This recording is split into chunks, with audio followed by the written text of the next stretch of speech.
Hello, everyone. Hello. We're back.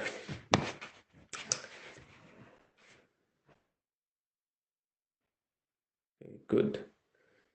So, what's the what's the verdict? How are we going to do this? Let's take those questions we posed in before the break. So, the questions we want to answer are: what type of sensor events are we looking for? Let's answer that question.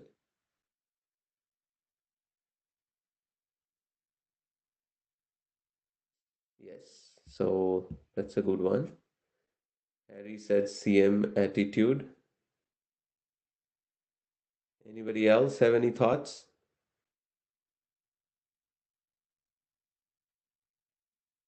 Device motion is the kind of updates.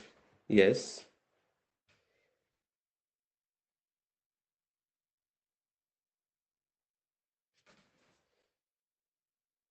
So you're both correct. Device motion is the updates we'll receive, and within that, we will focus on CM attitude. Yeah, the device motion has example for roll pitch yaw as well. Yes, yes. Good. So you saw it in the Apple documentation? Yes. So I was reading for the gyroscope, and over there it says because gyroscope returns like I think biased values. So if you just want to use roll pitch and yaw, then device motion is better. So in core motion,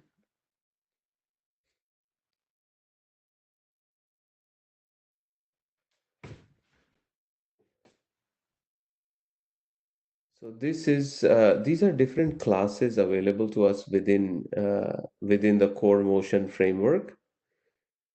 So device motion encapsulated measurements of attitude, rotation rate, and acceleration of a device.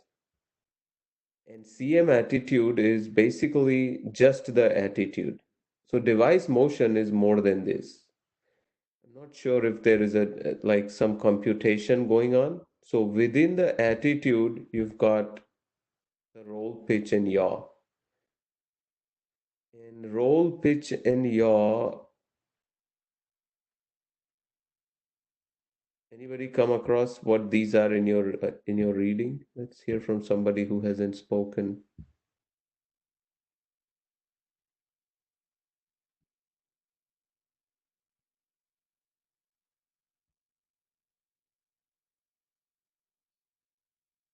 Okay. Anybody? What are these three words? Roll, pitch, and yaw.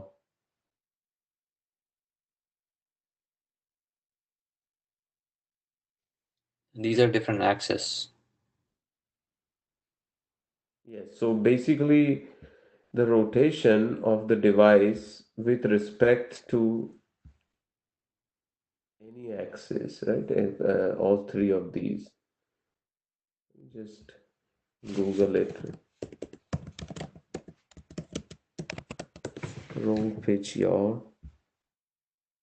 So this might be a good example here. Okay, let's narrow it down to iPhone. This is what it is.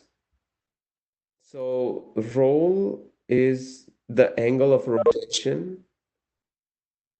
If you were to hold your phone like this is the y-axis, the vertical axis, this is the roll, and the pitch is on the x-axis, how much it has rotated.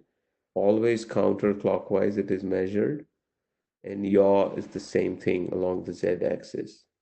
So basically, if we have these three measurements, we can figure out, we can compute where we are going to, if there was, let's say, if this was actually a ball right in the center, and we want it to just come and stop at a point depending upon an angle. We're not talking about gravity here. If it was gravity related, then any slight angle and it will keep moving until it hits the edge.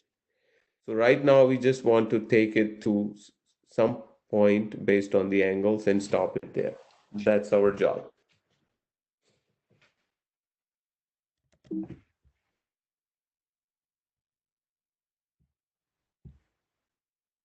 Okay, so now we know that much.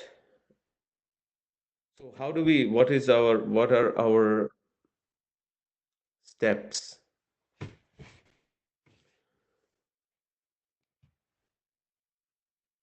We go back to our code. What do we, what do we need to listen to? So we specified, certain things here for the magnetometer. Do we need to do the same steps for another type of event?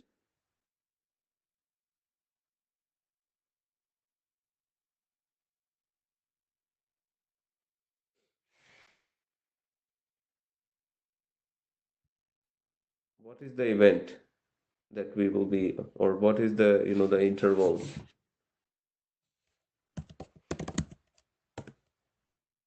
So what we want is, like you said, we will start listening to, we will specify the update interval and then start listening to some other sensor. And what we will be listening to is the device motion.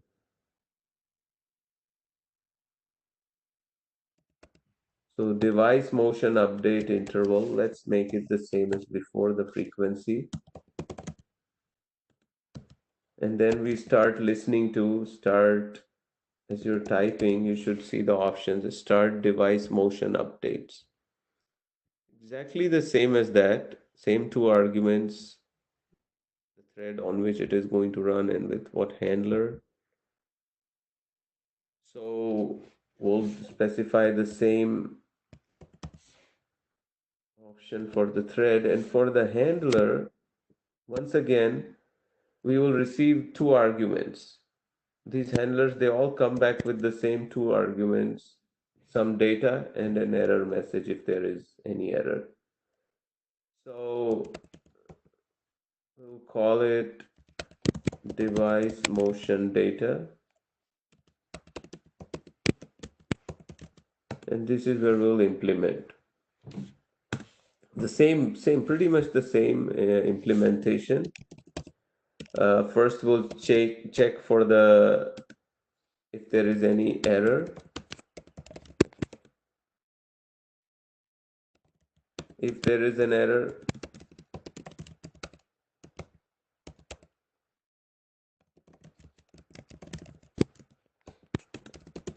we will return it from here. And now this is where we want to do something with the update.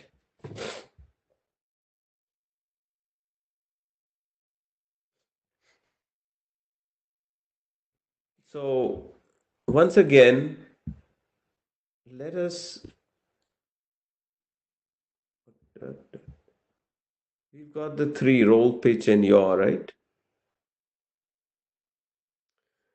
We are going to ignore one of them when we are doing our computation. That's because if you're holding your phone like this angles in those two planes make a difference. But if you're holding it like this and you rotate the device in this way, the object will stay where it is. So let's say that we are going to ignore the y-axis. I'm not sure how, when you're holding your phone horizontally, which one is the top one, but we'll start with the y, which was basically the roll. So what we want is get the, well, let's get all three.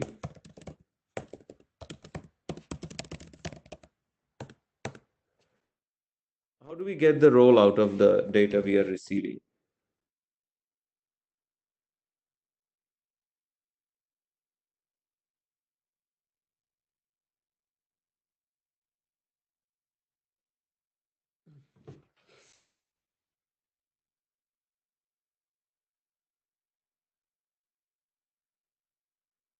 Any thoughts?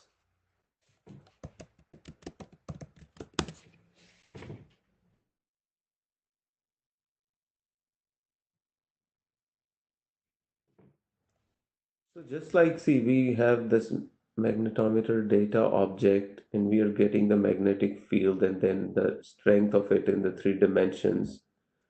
We can use the same mechanism. We'll get the device motion data. From the device motion data, so one of the options you will see right away is the attitude. If you don't see it, start typing attitude. So it gives us the attitude. And then what does it give us? It gives us what we are looking for, roll, pitch, and yaw. So let's get that.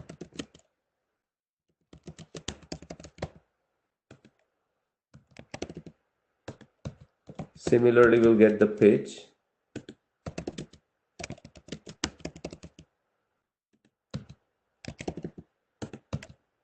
and the yaw.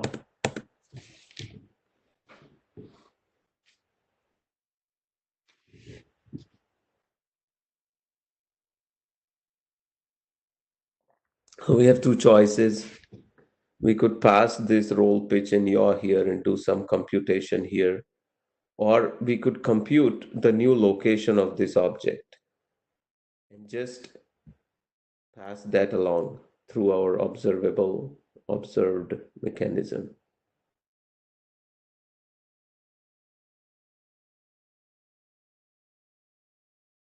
Okay.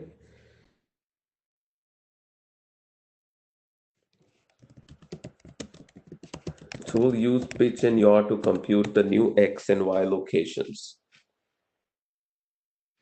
So when your angle is zero, you want this object to be in the center. When both pitch and yaw are zeros, you want it to be in the center. If pitch is negative, you want it to move to the left or to the right when it is positive. And same for yaw. Positive will take it up, negative will bring it down. So that's the basic framework. Now, what is the range of angles we are working with here?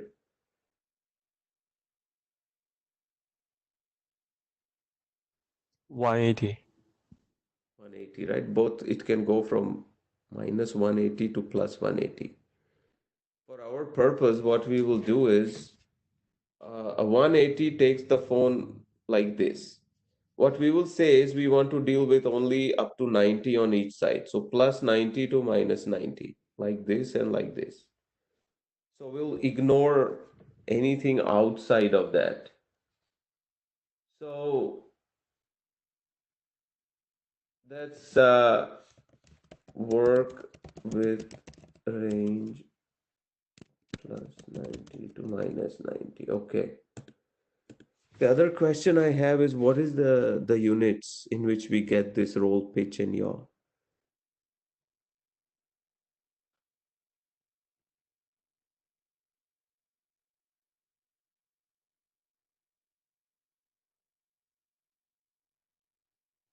I think radians.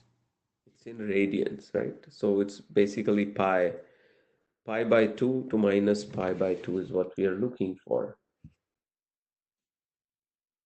Don't know how to type the symbol in this, so we'll just go by pi by 2 to minus pi by 2. Okay. So let's say if pitch is less than pi by 2, do you think we could just access the value of pi as a constant from one of the Swift objects, one of the Swift classes? Do we have access to the value of pi without having to sort of approximate it or type it?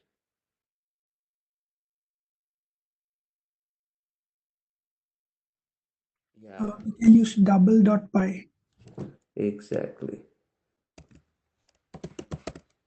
Double dot pi divided by 2.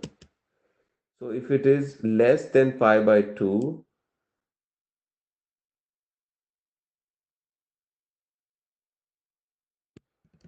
and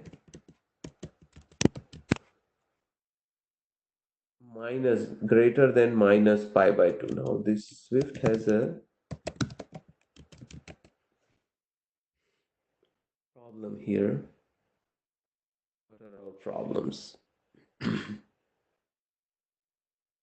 Okay, let's construct the if block completely so some of those problems will go away. It is saying one problem is this cannot, okay, value of optional type double must be unwrapped to a value of type double. So we can force unwrap it. So we'll say fix and it will force unwrap the pitch. That's fine. We'll do the same thing here. We can just do it. Now we still have a problem. It is saying unary operator cannot be separated from its operand. There may be more than one way of doing it, but the minus, anytime you say minus negative, it must have two operands. So if we want to say just minus, we still have to say 0 minus. This is very strict. Swift compiler is very strict in this sense. In most other languages, the 0 would be implicit.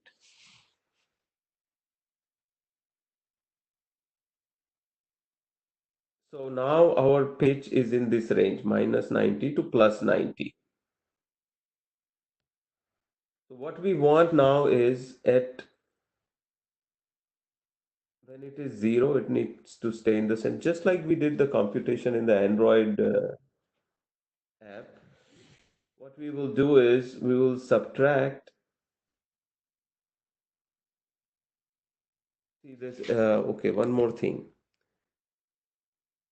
Our fractional values are going to run from 0 at the left to 1 at the right. So right in the center, we want it to be half. So when the angle is 0, it's right in the center, which means its position is at the halfway point in either direction. So when it's 0, we want it to be half. When it's minus pi by 2, we want it to be 0. You can work that out as an equation, and you should be able to calculate the x position based on that. So basically, whatever is the pitch,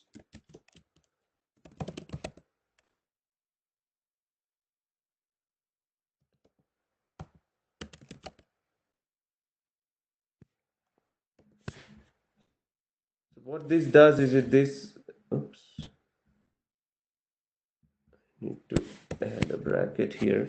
So when we subtract pi, double dot pi, basically the value of pi by 2 from the existing pitch,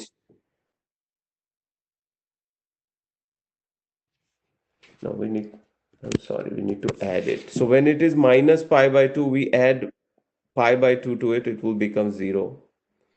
When it is 0, this will be pi by 2. So we basically want to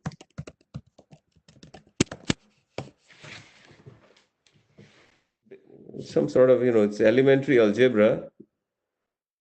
So what we have done is we have taken the pitch.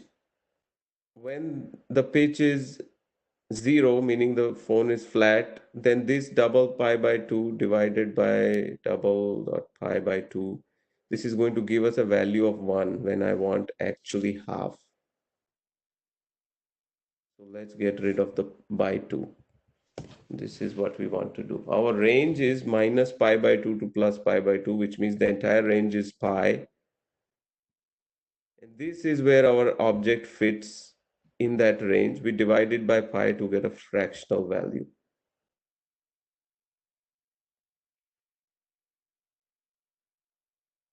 A lot of this you will see that you don't have to do these computations yourself if you're using an animation engine, a game development engine like you'll be using in your game development class. That will do these kind of things for you.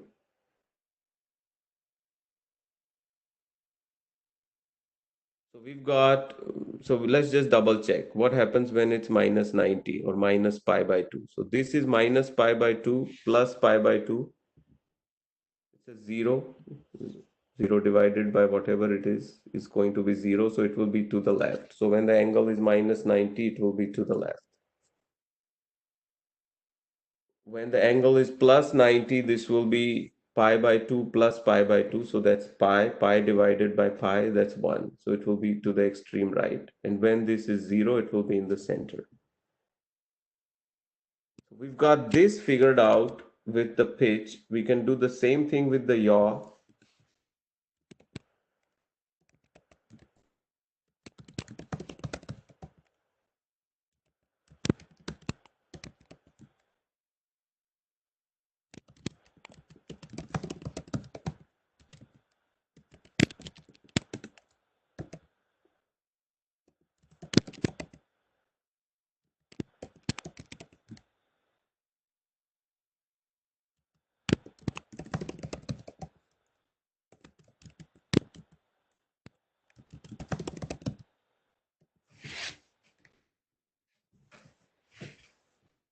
Okay. So basically, we've got the X and Y positions based on the angles. Now, how do we make it go here? How do we make this part aware of those new positions?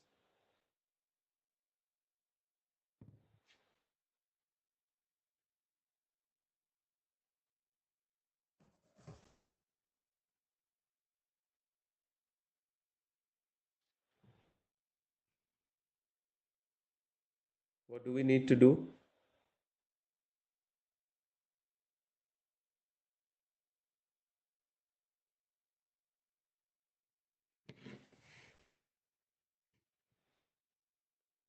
Any ideas?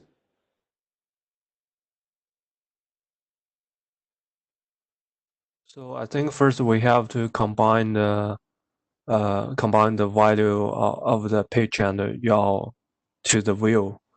Then we can get then we can set up the position of the wheel. Use a modifier called position. It takes two parameter x and y. Yeah. So we will use a modifier here, dot position, right? And let's say I'll just give some values here. Let's go with 100 because this, okay, when I resume, let's see what happens.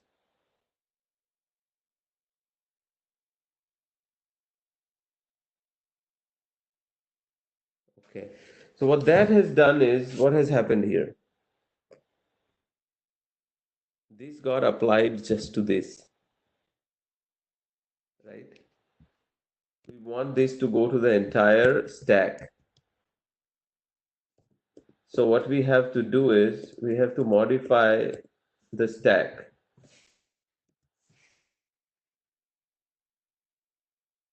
As soon as we do that, the location of that changed, and you will notice that this position modifier works with the absolute location on the screen. So 100 pixels this way and 100 that way, and it is,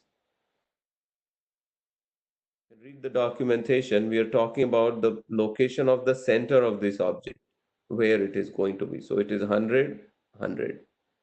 If we make it 10 by 10, you will see that the object, the center is at 10 by 10, so the object has moved that way. If it is 0, the center is on the top left of the view area, the safe area, which is this blue boundary. Okay, so this is where we change the position. Now, how do we supply these two values here, X and Y positions? We can Steps. publish them. Sorry? I mean, we can publish them. Exactly. So what we'll do is we'll say at published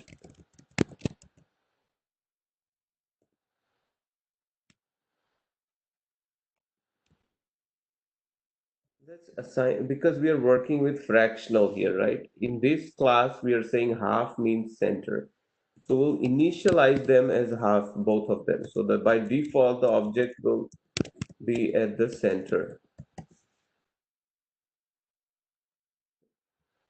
And this here, instead of making it a local, we just get rid of the declaration, the keyword let. So what it does is it makes it, it knows that this X position is actually here. And this is going to complain that the scope is not correct. So it will want to insert the self. That's fine. We'll do it that way. So now these are being published, right? Half and half.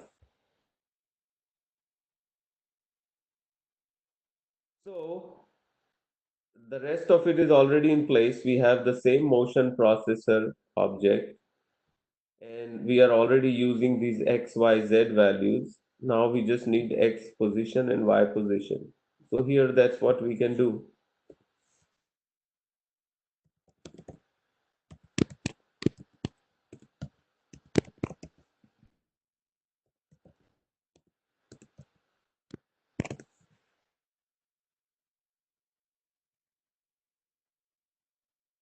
Okay, this is cannot convert value of type double to expected argument type CG float. It's suggesting a fix. So that's correct. These numbers X and Y position are doubles. By default, this is a double. Okay, how would you, if you wanted to tell like that this 0.5, that X position or Y position is not a double, it is a float? So two questions. Who can tell me what the difference is between calling it a float and a double? And second, how do you tell in Swift, how do you tell the compiler that a particular variable is a float and not a double? Let's start with the first question. Let's quickly review the difference between float and double.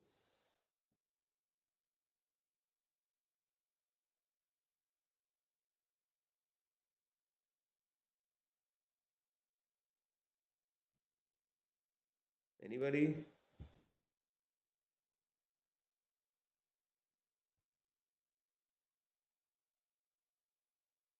I think double is the higher precision. Yes. Double is a higher precision and has a higher range. So, and it takes up more space in the memory. Yeah. The precision and the range comes at a price. Float is, so let's say if double goes from, I don't know the exact range, you can look it up, but let's say it goes from minus 10 raised to 50 to plus 10 raised to 50. Float will go from minus 10 raised to 8 to plus 10 raised to 8. It's a smaller numbers. So for some things, floats are appropriate. You're talking about pixels on the device. Float is quite appropriate. But for other general computations, double is the default. So that's one question. Now, what if I want to say that this variable is not a double? Whenever you assign a value that is a decimal value, it assumes it to be a double. What if you wanted to say it's a float? How would you do it? You can just use type annotation, colon and float, and it will become float. Yes. And how would you do it in, you can do this, and this will declare it as a float, but this will cause us other problems. It's going to complain here that it's a float. So we won't be doing it. I'm just doing it as a demonstration. How do you tell in Java, a compiler, that something is a float? Add a if after the value. Yeah, like this. This doesn't work in Swift. So good to know the difference. So here what we will do is we'll accept its suggestion and replace the double. It will complain. For me, yeah, the stack doesn't move. It doesn't move, right? No. Okay. So it doesn't move. How about this? Let's make it more interesting. Let's add two more texts here. X position. So at least we see if that value is changing, right? If we are receiving the motion processor dot. So let's display that also in our box. So we know whether the problem is in the setup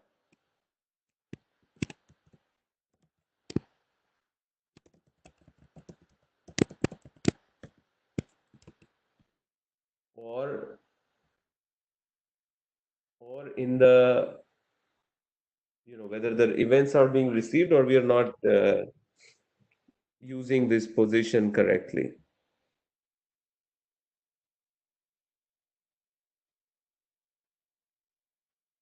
So where do you see it, Shahrukh, when you, At the very corner where you see it in the simulator, it's stuck over there. and it shows this 0.5, right? Yeah. What is the number you see in the last two fields? I see 0.99785.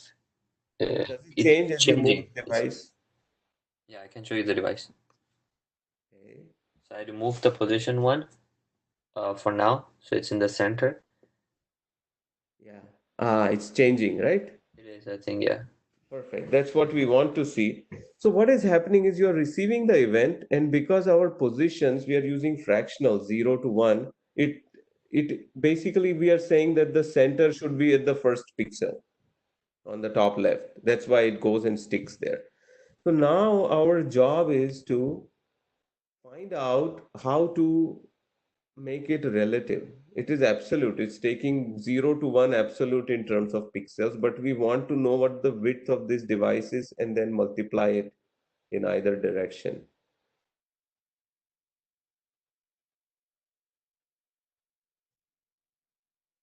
In Android, we had the constraint layout, right, which wanted a fraction. Over here, how do we do it? We only have access to this position, which is there a position view modifier that takes a percentage?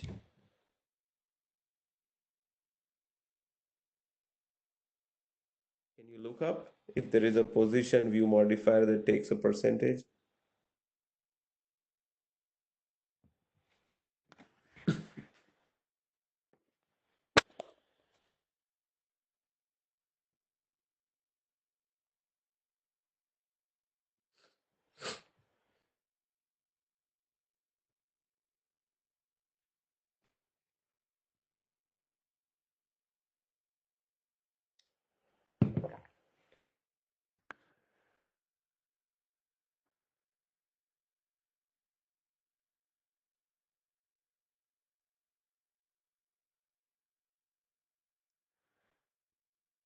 So if you look it up, you will find that the position view modifier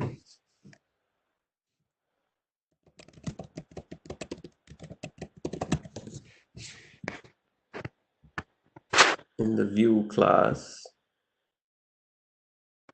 Let's look at the view modifiers we have available to us.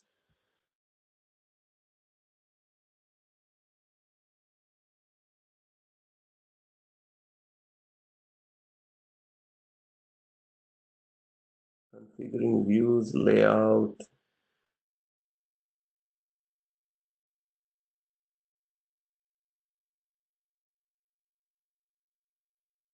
What we have is a V stack, and we are trying to use a view modifier on it called position.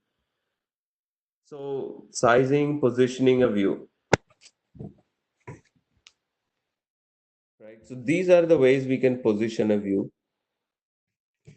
We can pass a point. Point is basically a combination of X and Y coordinates. So these take absolute coordinates. These are not relative.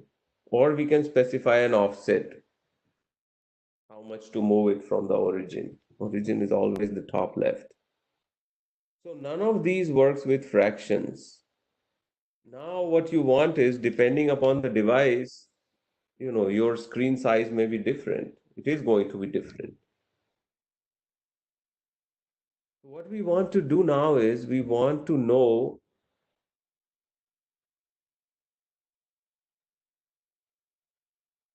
so we have the three angles. We have calculated the x and y position as a percentage, as a fraction of where it should be. Now, how do we place it at the proper location?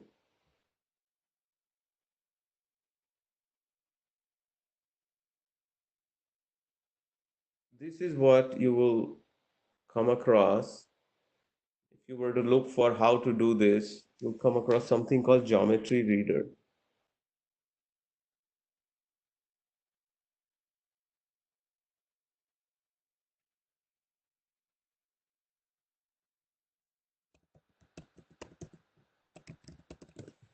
Geometry Reader. Let's find out what it is, straight from the horse's mouth from Apple. Geometry Reader is a container view that defines its content as a function of its own size and coordinate space. So because Swift UI does all the calculations for you, it does it places things in the center or whatever location you specify. It knows the size of each view and a container. We need to be able to access it.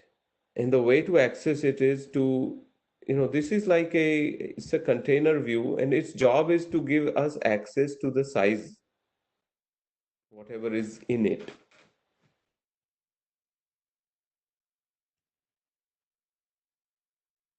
So whenever you want to do this, whenever you want to do such computations and place objects yourself, what you need to do is you need to embed your view, whatever it is, the stack, in a geometry reader object.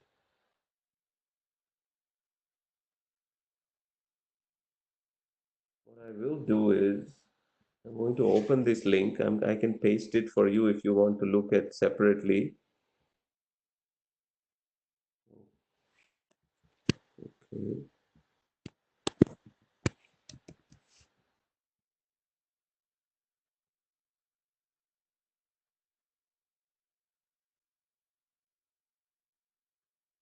Sorry, Harry, I missed your message. It says I don't think so. What were you saying it with regards to? Oh, I was just saying the for the position is just cannot use percentage. You have to use something else. That's correct. So this is a geometry reader. This is like a tutorial on geometry reader, somewhat similar to what we are doing. This is, a text box. It's got a V stack, quite similar to what we have. As you can see, the view my rectangle does not worry about its size. So this my rectangle is basically here. Its size is determined by the size of the frame, that whatever we specified to the V stack. So text takes up whatever space it takes, and the rest is filled up by the rectangle. Now what we want is we want to be able to here, right here, know what it is doing. So for that, to be able to size the rectangle, we want a smaller rectangle. How do we do this? We embed this, whatever the view is, in a geometry reader, and that gives us access to the size, the width, and the height. So anytime you want to work with the actual sizes, what you want to do is you want to take embed the thing in the geometry reader and compute. See here he's doing saying that place it in the center, divided by 2, width divided by 2, height divided by 2, will place it in the center, right in the center, the rectangle. So why don't you all take this? I have pasted the link in the chat and modify our code here. We have some errors. I added the geometry reader, but we have some problems. So fix them and see if you can compute the position according to the size. Let's take a few minutes. Let's take about 10:22 up to 10:30. Try and do that.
I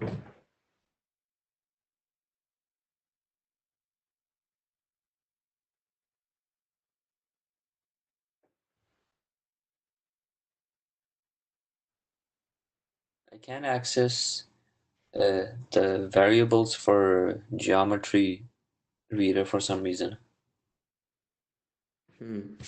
Okay. How about others? How are you guys making out?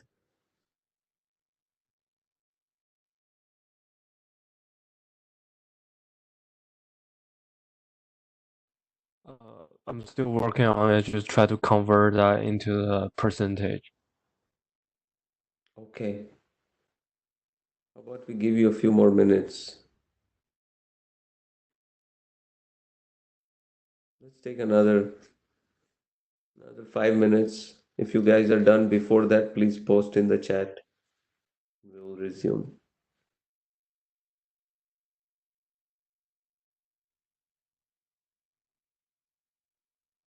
Shahrukh, for you, if you're not getting the auto completion from Xcode, is that the problem? Yes. Hmm. So after geometry reader, I declared a variable geometry, Mhm. just like the tutorial, and it doesn't autocomplete. Yeah, just ignore that. That's an Xcode bug. Just type the thing. Okay. See what happens.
Okay, so how are we making out so far?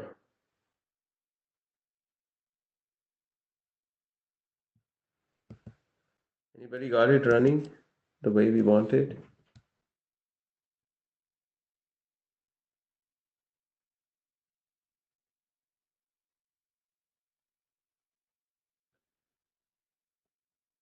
Okay, let's do it here. So geometry reader, the first problem I have is I haven't opened the block here. So I have to fix that, and I don't like the fact that this is not properly indented. So let's do the indentation. And within geometry reader, it receives an argument. And this is what it's complaining about. Contextual type for closure argument. Expects one argument. So this is what gives us access to the geometry.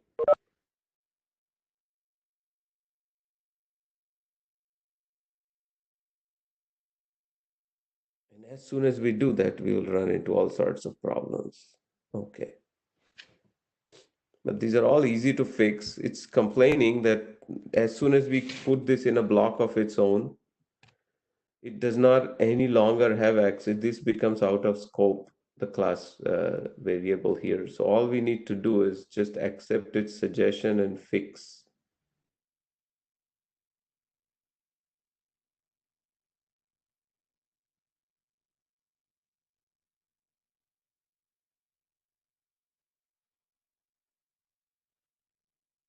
We'll fix that. And now, once we have fixed all of those, there should be one more. This one. Yep. Okay. Now we've got x and y position. We know that these are fractions, x and y. So what we need to do is, from the geometry reader, we are getting the geometry, which includes, if we go back to the tutorial and look, we have access to the size dot width. So this variable declaration geometry is what we use. You could have given it any name that you like. You could have called it parameters, attributes, whatever you want. And then dot size dot width and height.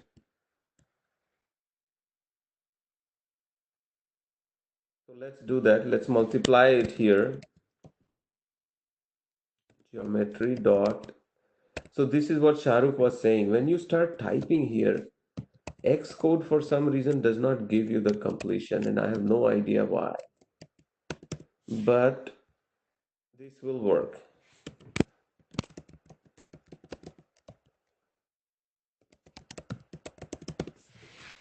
It should actually recognize it and complete it, but it doesn't.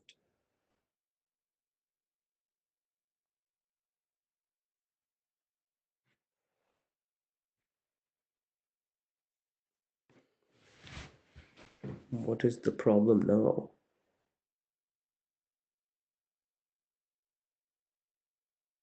Cannot convert a value of type sum view to expected argument geometry proxy. What else are we missing?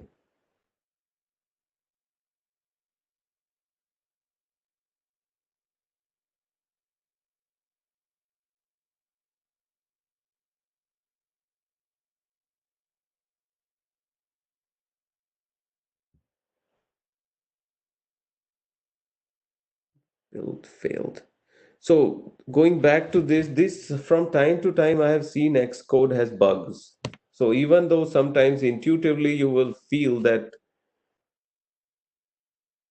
you are right and Xcode is showing a problem, sometimes it will show errors here, but when you build it, it will build successfully.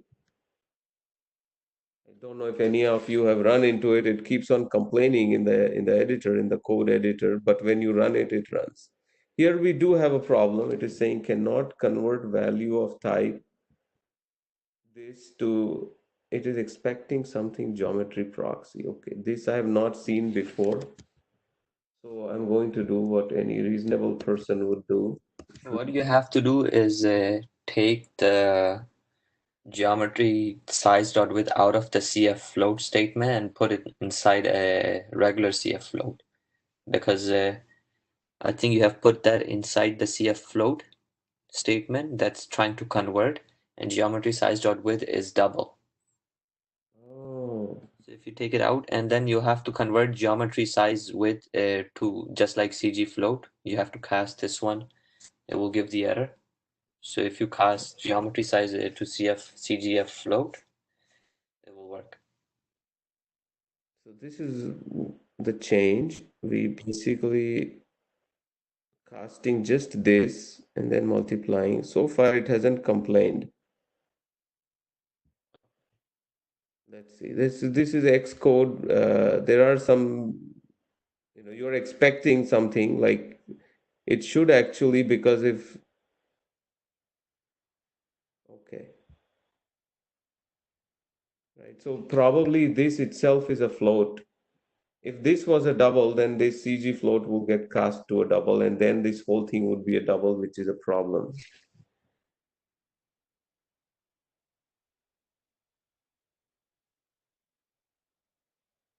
Okay. Since I am on the Yeah, like emulator, I way won't. bottom. Like Okay, I so can you barely have see it at to, some angles. you want to show it to us? So I don't think I'll be able to show. Like it's not visible on the screen right now, Mhm. as you can see. Sorry, why is it getting reflection? And Oh, it goes to the bottom. like at the very bottom, like It disappears. the thing. I don't know if you guys can see it. At certain angles, it just comes back. Okay. So the problem is that we are using pitch and yaw, right? So, and we are ignoring the roll. It could be that the way the device orientation is, if what we want is if you hold it with the device, the front of the device completely horizontal, then it should move around a little bit if you do that. Is that happening? Yeah. Okay. It is I think moving, but it's not behaving exactly how we want it to. I think we should use a roll instead of yaw. I just used the roll and it works fine for me. Okay, good. Thank you, Hamza. So this is what I was not sure about, which one, when we hold the device like that, how it is.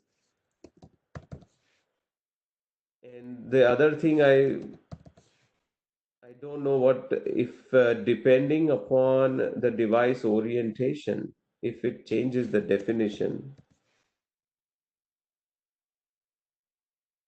roll and pitch.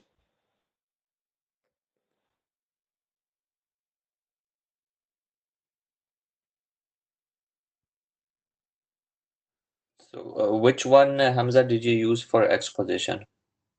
Roll or uh, pitch? I used a roll for exposition. Okay. That's correct.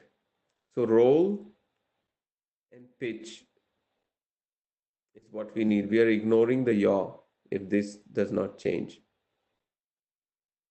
And pitch, you're right. Pitch is what we use for the Y. Because depending upon that, we are going to move it along the device, the length of the device, and roll is along the width of the device. So ignore this X, Y, Z, what they call it. In our terms, what we want is roll to govern the X position and pitch to govern the Y position.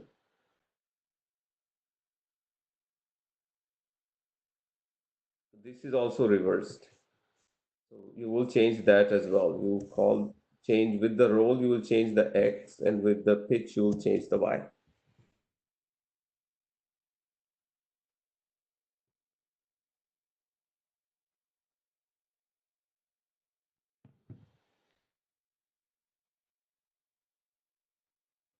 Of course, we could do some sort of a simulation here. We could multiply by some random number here when the events are received, and it would change.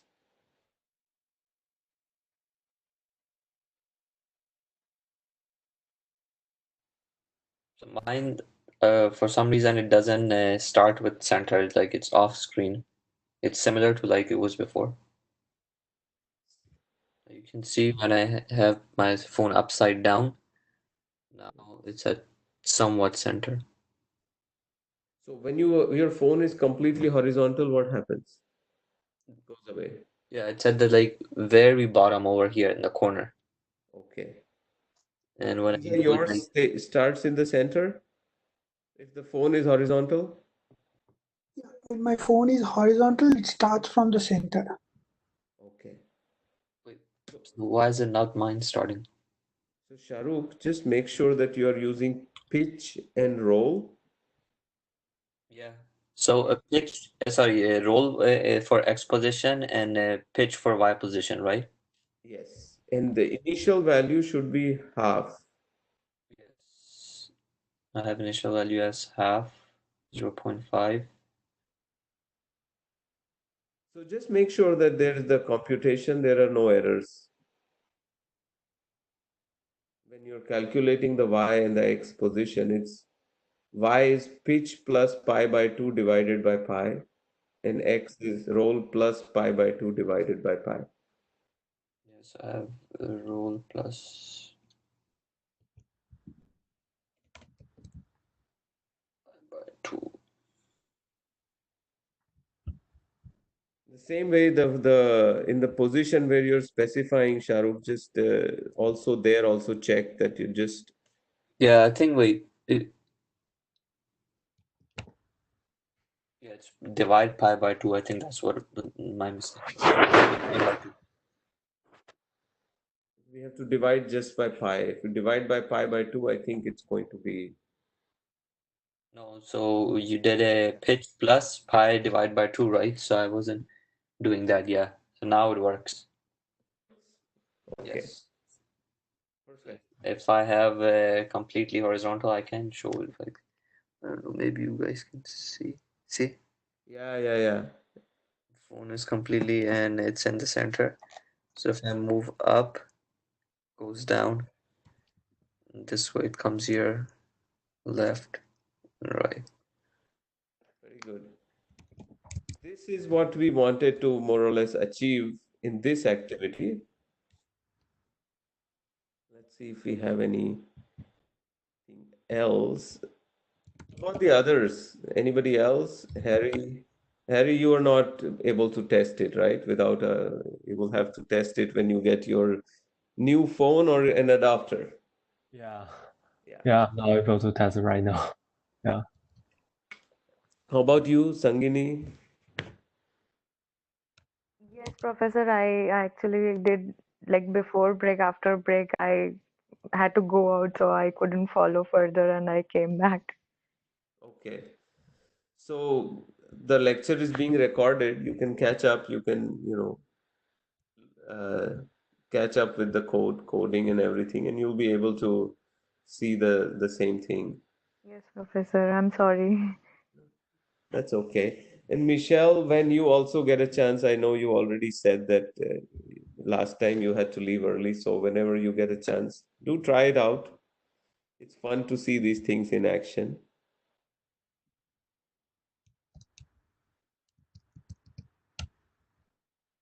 So this is what we've done. Okay, we've tied it all together.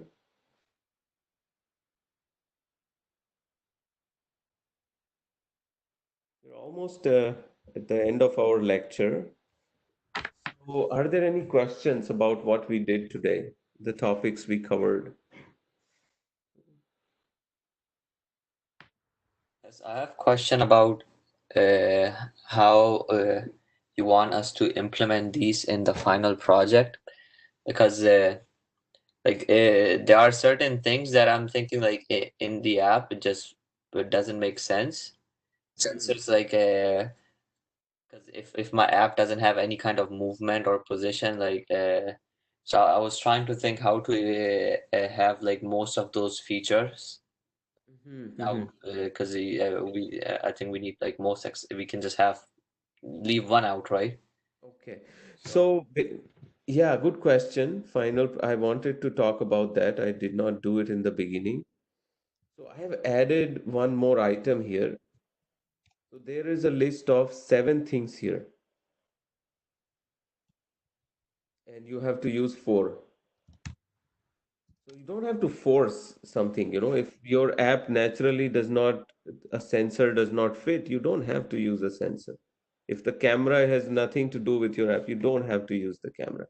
But maybe, you're doing something where, as a point of interest, you could use the sensor, one of these sensors, if, whichever makes sense, like a temperature sensor or whatever sensor. But if you don't use any sensors, you've still got six other things to pick from. Yeah. What does sensor slash camera mean? So either use a sensor or a camera. Just take a picture camera, basic camera. Yeah, if your app has a functionality, okay, let's change it to Okay. as a separate item, right? Say, okay. And audio, video, and or animation. Okay. Yeah, so if you have any, like I remember that one of the courses I taught in Swift only, one of the students, as the project, made an app which was a streaming, and this was an actual app. He had a client who had a radio station, and that person wanted their audio stream to be shown, make an app that will play the audio stream of the whatever was playing in the radio station at that moment.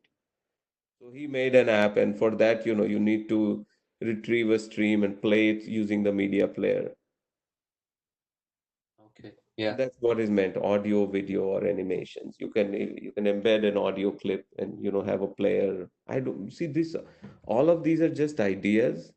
You can have not necessarily four of them, but if your app is complex enough that it is suitable for an advanced course, it's fine.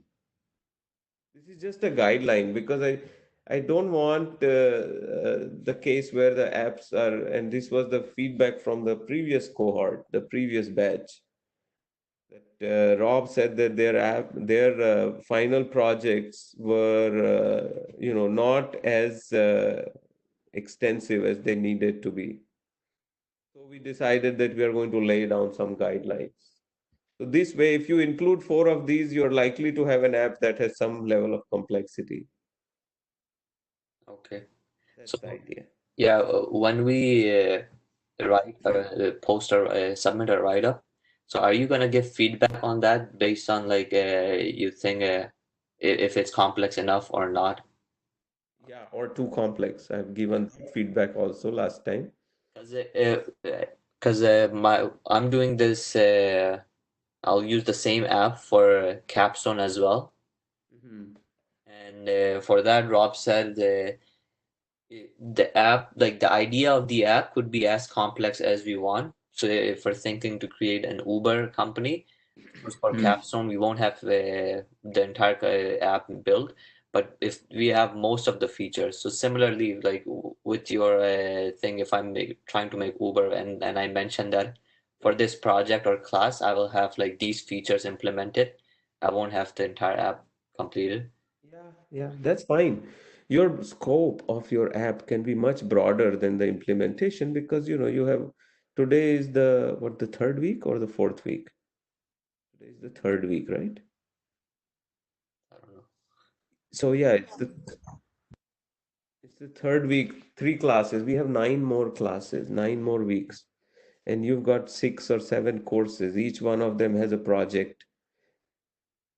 There is only that much time in the day, so you can define a broader scope, but there is obviously an understanding that you may not implement all of it, but what you implement should be sufficient. Okay. And I will open an item in Blackboard. So for the two courses I am teaching, I've already said that I want you to develop the same app. So whatever write-up you're doing, you can submit it for both iOS and Android. And Professor, for the write-up, do we have to include wireframes with that? So at this stage, even a rough sketch, if if you think that is going to help me understand better what your idea is, you can include it, but it's not essential. If your description is sufficient to explain that, okay, this is how it is, what it is going to do, that is sufficient. Professor, I'm going to make the same app that I discussed with you. That's fine, right? Yeah, that's fine. Okay. Thank you. The others, when you submit, you will get feedback from me. Okay.